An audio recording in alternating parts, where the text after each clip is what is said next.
It. Vamos a irlo leyendo poco a poco. Espero que les guste. Comencemos. Capítulo 1. Después de la inundación, 1957. El terror, que no terminaría por otros 28 años, si es que terminó alguna vez, comenzó hasta donde sé o puedo contar con un barco de papel que flotaba a lo largo del arroyo de una calle anegada de lluvia. El barquito cabeceó, se la dio, volvió a enderezarse en medio de traicioneros remolinos y continuó marcha por Witcham Street hacia el cruce de esta y Jackson.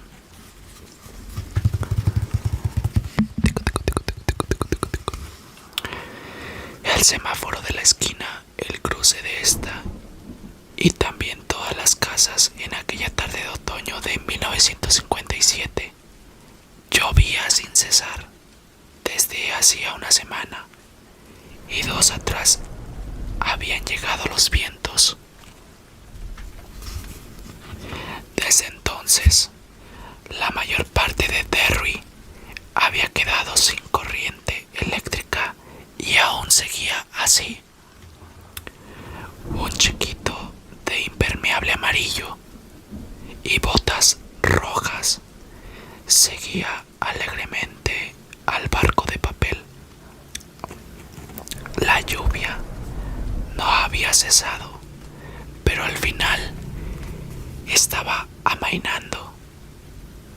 Caía sobre la capucha amarilla del impermeable y oídos del niño.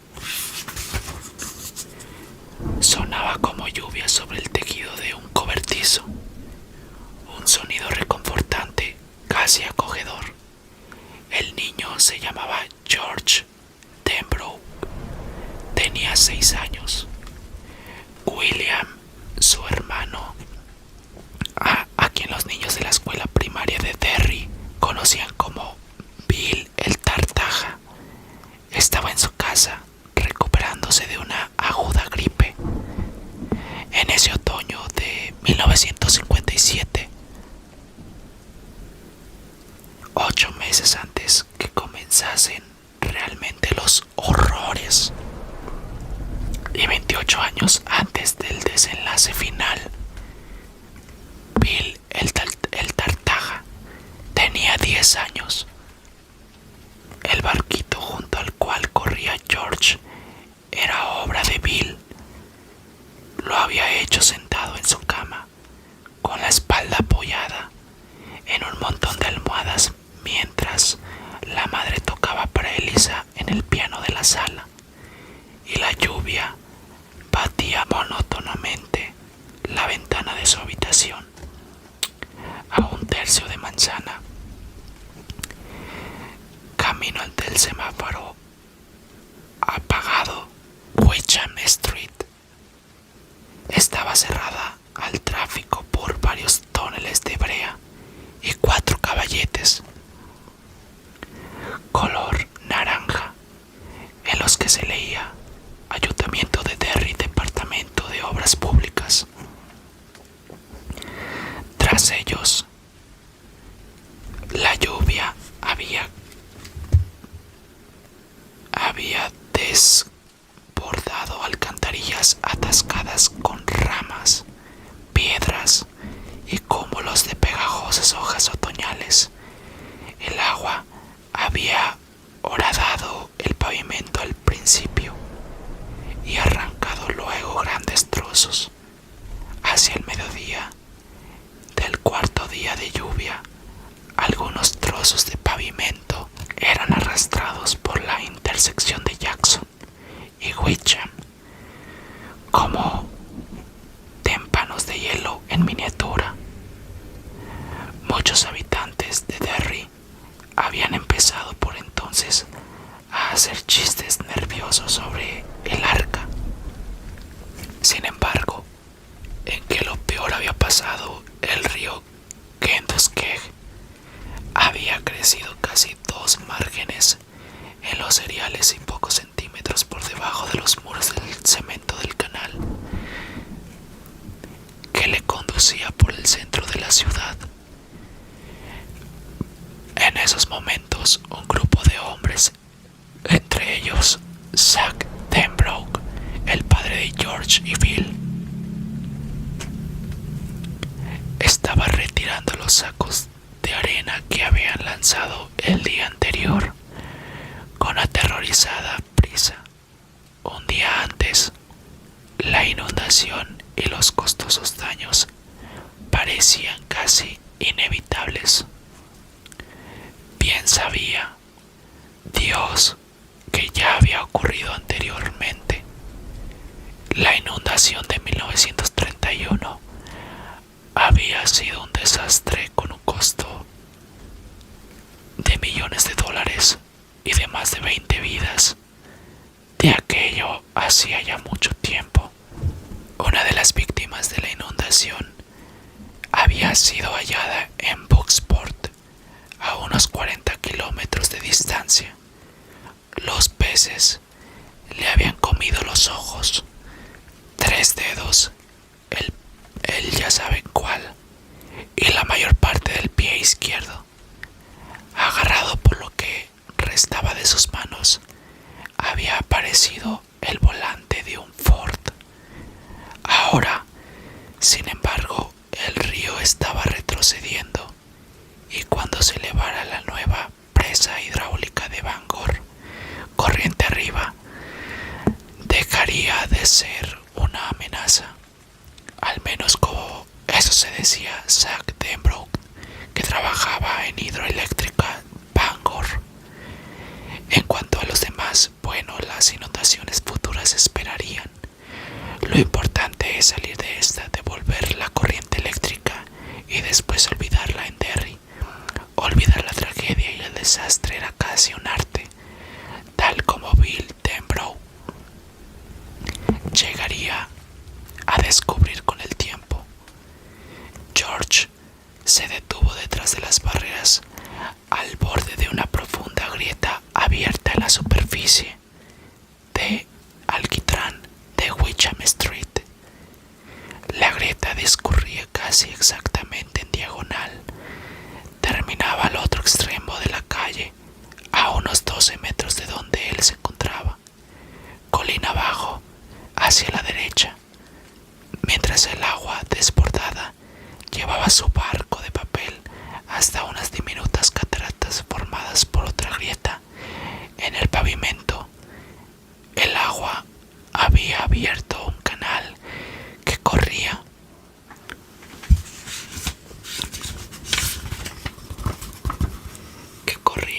en paralelo a la grieta, y el barco iba de un lado a otro de la calle arrastrado a tan deprisa por la corriente que George tuvo que correr para seguirlo.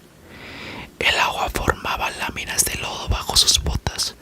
Sus hebillas sonaban con un jubiloso tintineo mientras George Denbrough corría hacia su extraña muerte.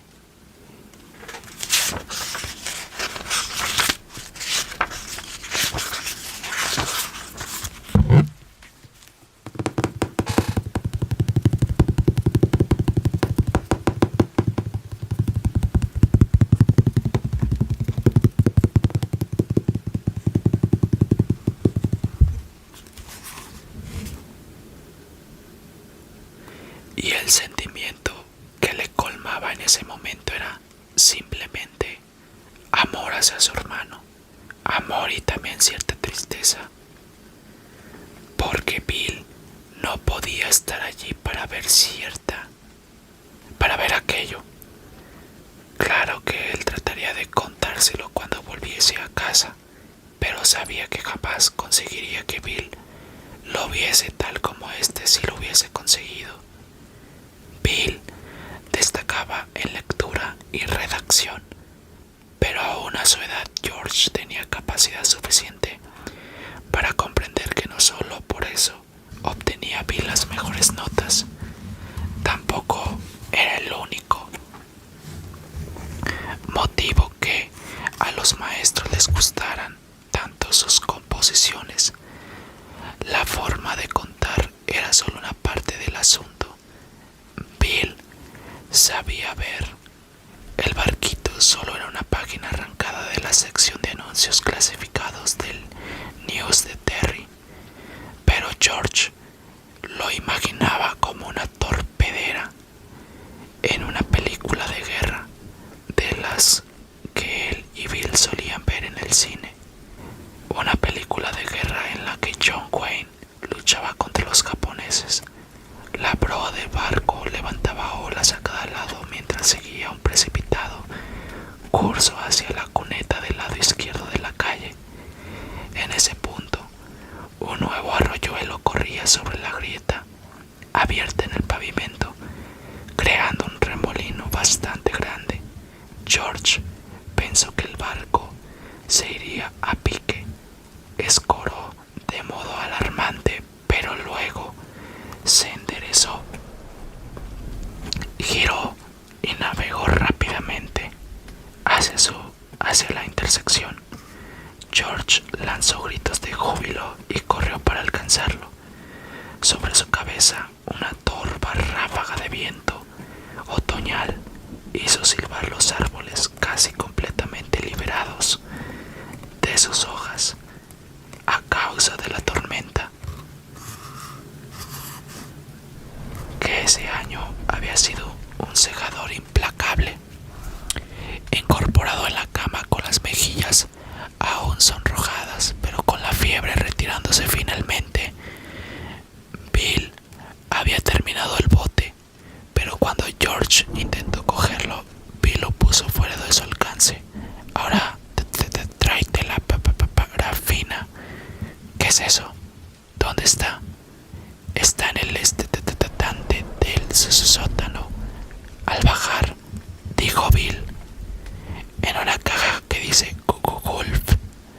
Tráeme eso, junto con un cuchillo y cuenco y una caja de fósforos. George fue en busca de esas cosas. Oyó que su madre seguía tocando el piano, pero ya no era para Elisa, sino algo que no le gustaba tanto, algo que sonaba seco y alborotado.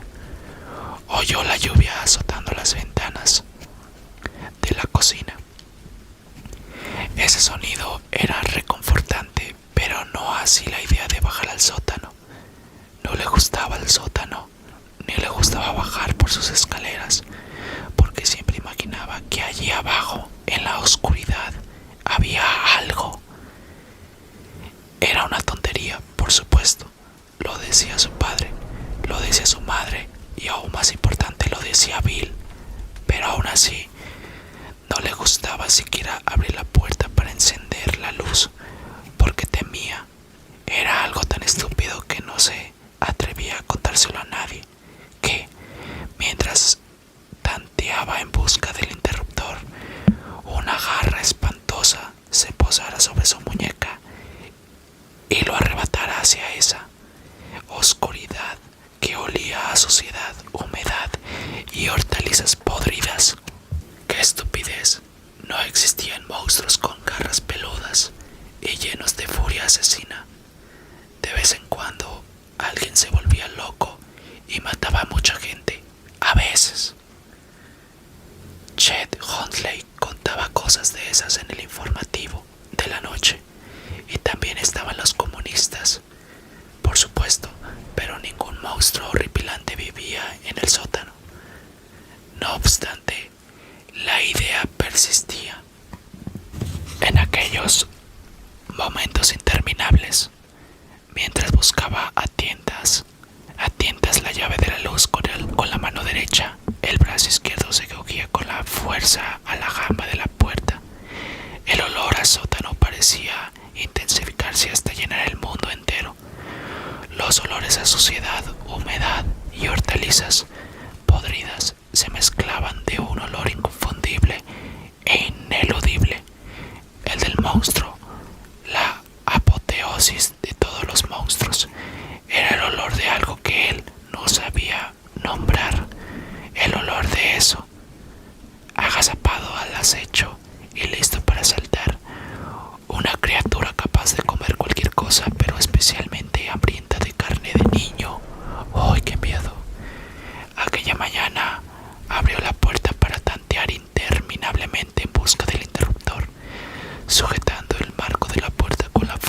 tiene siempre los ojos apretados, la punta de la lengua asomando por la comisura de los labios, como una raicilla agocinante buscando agua en un sitio de sequía. Gracioso. Claro, mira a George. Georgie le tiene miedo a la oscuridad. Vaya tonto.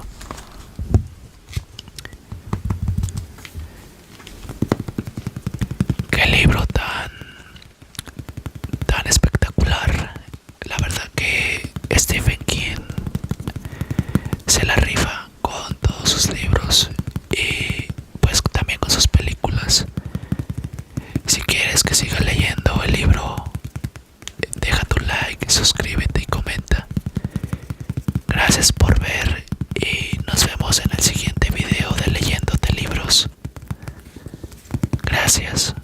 Buenas noches.